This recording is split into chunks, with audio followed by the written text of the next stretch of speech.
They told you getting older meant slowing down, but they never told you what that really meant. One morning, you just notice something's missing. Desire fades, energy dips, and intimacy, it feels like a memory. You wonder, is it just me? It's not. Millions of older adults across the US are quietly struggling with changes in libido, but no one talks about it. Not your doctor, not your friends, and definitely not the media. Today on Second Sunrise, we're breaking the silence. We're digging into the science, the emotions, the myths, and most importantly, the solutions. Because aging doesn't mean the end of desire. It just means it's time to understand it differently. So, if you're ready for an honest, judgment-free conversation, hit that subscribe button and let's begin. Let's start with a simple question. Why does libido change as we get older? It's not about losing interest. It's about biology. And your body is working exactly as nature intended. One of the biggest drivers is hormones. For men, testosterone levels begin to drop around age 30 and continue to decline by about 1% each year.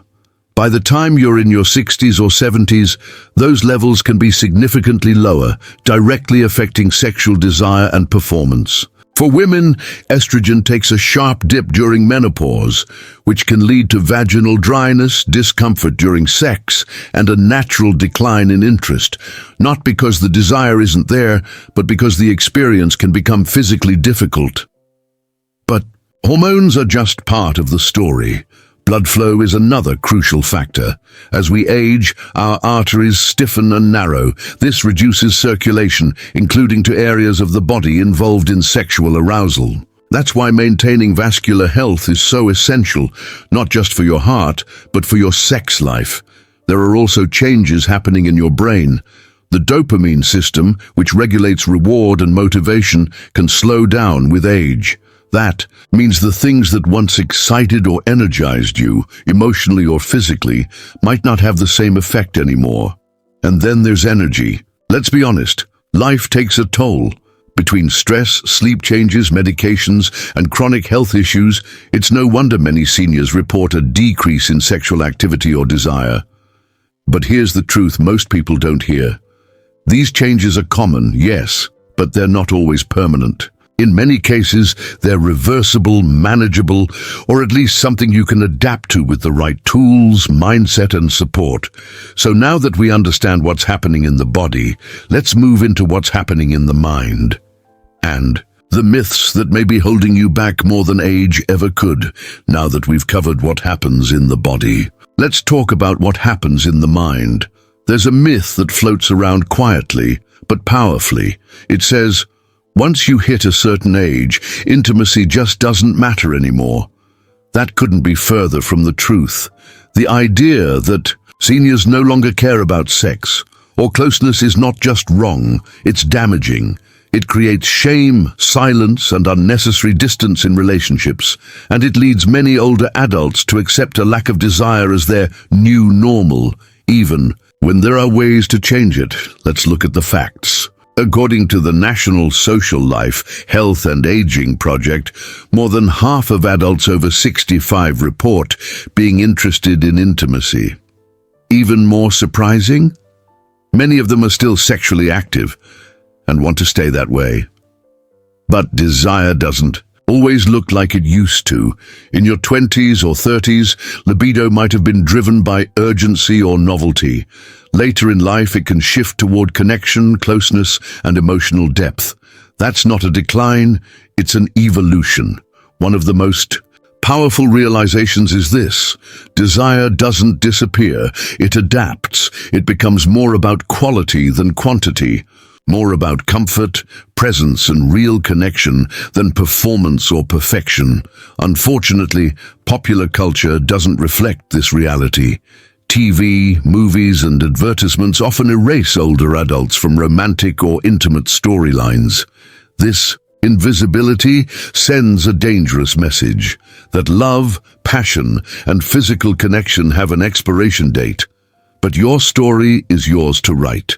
You have the right to seek joy, closeness, and pleasure at any age. You're not too old, You're not past your prime, and you're definitely not alone. So before we dive into the most common reasons people experience low libido later in life, let's get one thing straight. This isn't about whether you should want intimacy. It's about understanding what may be getting in the way. Let's move forward. The real causes of low libido after 60 might surprise you, and the good news, many of them can be changed. So, what is getting in the way? If your desire has dropped, or if intimacy feels like a distant memory, you're not broken. You're just dealing with a mix of real, treatable causes. And the first step is understanding them. Let's break it down. Medications. This is one of the biggest libido killers, and most people never see it coming. Drugs prescribed for high blood pressure, depression, anxiety, diabetes, and even acid reflux can all interfere with sexual desire and performance. Beta blockers, for example, can reduce blood flow. SSRIs, often used for depression, can dampen the brain's ability to respond to stimulation. Always talk to your doctor before stopping or switching medication. But know this, alternatives often exist. Chronic health conditions. Certain illnesses hit libido harder than others. Diabetes can damage nerves and reduce blood flow to intimate areas. Cardiovascular disease affects circulation across the entire body, including areas that matter most for sexual function. Arthritis and chronic pain can make physical intimacy difficult or uncomfortable, even if the desire is still there. When you're focused on managing pain, checking glucose, or catching your breath, it's natural for intimacy to take a back seat, fatigue, and poor sleep. Aging often brings lighter, more fragmented sleep, and that takes a toll. Poor sleep reduces testosterone and impacts mental clarity, energy, and mood, all major factors for a healthy libido. If you're waking up exhausted every morning, it's not surprising that desire is running on empty too. Mental health. Depression, anxiety, and grief are major libido disruptors, and unfortunately, they're common in later life. Losing a spouse, coping with illness, or facing isolation can quietly wear down emotional resilience and self-worth. Even if the body still works, the mind may be saying, "Not tonight." Lifestyle habits. Let's talk basics. Smoking damages blood vessels and lowers stamina. Excessive alcohol can dull sensation and decrease testosterone. Lack of exercise leads to poor circulation, weight gain, and decreased energy. The good news? These are modifiable. Even small changes in diet, movement, and habits can reignite more than just your health. They can revive your sense of vitality, body image, and confidence. As we age, our bodies change. Sagging skin, weight gain, surgeries, scars. These can all lead to self-consciousness and withdrawal from intimacy. But here's a truth worth repeating. Your worth isn't tied to youth. Confidence is sexy. Kindness is sexy. Presence is powerful. So if you're feeling off, don't jump to blame age. It might be your meds. It might be stress. It might be a body craving sleep, movement, or kindness. The bottom line? You're not alone, and you're not stuck. Coming up next, we'll talk about how your relationships and emotions, even more than your body, can shape the way desire shows up or fades away. Because let's be honest, desire doesn't live in your muscles or your hormones. It lives in your mind, in your heart, and in your relationships. One of the most overlooked challenges for older adults is grief. Whether it's the loss of a spouse, the death of close friends, or even the loss of identity after retirement. Grief affects the way we connect. It can shut down desire, not because the feelings are gone, but because the emotional space to hold them feels too heavy. And what about long-term relationships? Let's talk about the couple that's been together for 30, 40, even 50 years. They love each other, they care deeply, but the spark, Maybe it's faded. Over time, life becomes routine. Roles shift, communication slows, touch becomes less frequent. Emotional intimacy erodes, not out of malice, but out of habit. And in the absence of emotional closeness, physical closeness often disappears too. Now layer on top of that the changes in body image we mentioned earlier. And you've got two people who love each other, but don't know how to reconnect. It's not about passion dying. It's about vulnerability slipping away. Many seniors feel embarrassed to talk about what they want or what they miss. They're afraid of rejection, or they assume their partner simply isn't interested anymore. So both stay silent. But here's the truth. Emotional safety is a gateway to physical desire. If you can talk, you can reconnect. If you can laugh, you can rediscover. Even small moments like holding hands, sharing a memory, or being truly present can reignite a sense of intimacy. And for those who are single, desire still lives there too. But fear often holds it hostage. Fear of starting over, fear of not being attractive, fear of vulnerability. But remember, there's no age limit on connection, and no expiration date on wanting to feel loved. Coming up next, we'll look at real solutions backed by science and proven by experience. Things you can start doing today to feel more like you again. Let's get one thing clear. This isn't just about accepting changes, it's about adapting to them, and in many cases, reversing them. Because here's the truth, there are real proven solutions to low libido. You just need to know where to look and how to take the first step. Let's start with what you can control right now. Even light activity, like walking 30 minutes a day, can increase testosterone, improve circulation, and boost endorphins. Resistance training, lifting light weights, has been shown in studies to improve libido in both men and women. Why? Because movement wakes up the body. It tells your brain, I'm still alive, still strong, still here.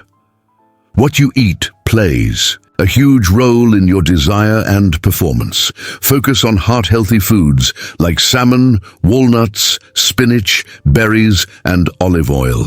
These improve blood flow, energy, and hormone production. Avoid high sugar, ultra-processed foods, and trans fats. They zap energy and mess with your metabolism. Tip: zinc-rich foods like pumpkin seeds and lean beef help support testosterone naturally. Deep, consistent sleep helps your body produce sex hormones and regulate stress. Try creating a nighttime routine. Limit screens, avoid caffeine after 2 p.m., and aim for at least 7 hours of sleep. You'd be surprised how much more alive and responsive your body becomes when it's fully rested. If you're in a relationship, start with this sentence. Can we talk about how we've been feeling lately, not just physically but emotionally? Create space for honesty. Don't point fingers. Focus on connection, not performance. Remember, it's not about fixing your sex life. It's about rediscovering intimacy in all forms: touch, affection, laughter, presence, physical closeness. Doesn't always have to lead to intercourse. Start with holding hands, massage, slow dancing. Just sitting close and being fully present. Sensuality isn't just about sex, it's about tuning into your body again. If lifestyle changes alone aren't enough, talk to your doctor. There are real treatments available. Hormone therapy, bioidentical. Hormone replacement can restore balance, but must be used under careful supervision due to potential risks. Medications, options like sildenafil, Viagra, or flibanserin for women, can improve performance, but aren't a one-size-fits-all fix. Devices and creams. There are FDA-approved tools and products to improve blood flow, reduce discomfort, or enhance sensation. Ask your doctor about side effects and be open about your goals. You're not asking for a miracle. You're asking for support in feeling more like yourself. Sometimes the roadblock isn't in your body, it's in your beliefs. A trained therapist can help you work through shame, trauma, grief, or anxiety that may be holding you back. There's no shame in seeking help. In fact, it's one of the bravest steps you can take. Libido isn't just about hormones. It's about joy, excitement, and purpose. Pick up an old hobby, try something new, laugh, dance, reignite your zest for life, and your body will often follow. So whether it's walking more, eating better, talking honestly, or asking your doctor the hard questions, there's always something you can do. And here's what matters most. You deserve this. You deserve to feel connected. You deserve to feel alive. You deserve to feel wanted, even if that starts with wanting yourself again. Sometimes, no matter how much you walk, eat right, or open up emotionally, something still feels off. And that's when it's time to talk to your doctor. But for many older adults, this is the hardest step. You might feel embarrassed, or you might assume your doctor won't take it seriously, but here's the truth. They will, if you ask. You have every right to bring this up. And in fact, you should. Sexual health is health, so how do you start the conversation? It can be as simple as saying, "Lately I've noticed a drop in my interest in intimacy. I'd like to understand what might be causing it." Or, "I've been feeling different, not just physically, but emotionally. And I think it's affecting my relationship. Can we talk about it?" These sentences are door openers. They invite your doctor to look deeper, not just at your libido, but at your overall health. Here are a few things they might check. Hormone levels, including testosterone, estrogen, and thyroid function, blood pressure, and circulation. Especially if you've had heart issues, medications you're taking that could affect desire or arousal, mental health indicators like signs of depression or anxiety. And yes, there are specialists too. Urologists for men, gynecologists for women, endocrinologists for hormone balance, sex therapists for emotional and relational challenges. Don't wait until it's a crisis. Don't assume this is just part of getting old, because many times the issue isn't age. It's undiagnosed health conditions, treatable imbalances, or silent stress. You don't need to suffer in silence. You just need someone who will listen and guide you toward answers. You've just taken in a lot of information, science, symptoms, solutions. But now, let's talk about something deeper. Hope. Because at the heart of this conversation is something more powerful than hormones or blood flow. It's connection. And that doesn't fade with age. In fact, for many, it gets stronger. Take David and Carol, for example, married for 43 years. After David's heart surgery, their intimacy vanished. Carol thought it was gone for good. But instead of accepting that distance, they began talking, really talking. For the first time in years, they started with weekly walks, holding hands again. One day they laughed until they cried over a joke only they would understand. And, slowly, the connection came back. So did the touch, the desire, the spark. Or take Marilyn, 69, who lost her husband and spent 2 years thinking she'd never feel close to anyone again. But when she finally joined a local poetry group, just to feel something, she met someone. No pressure, no expectations, just a deep shared warmth. Intimacy returned, not as it once was, but in a new, quieter, more beautiful form. These stories aren't rare. They're everywhere, because intimacy in later life isn't about youth.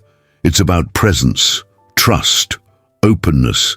It's about knowing yourself well enough to say, "I want this again," and believing you deserve it. Whether you're married, dating, or healing from loss, there's a path forward. It starts with honesty.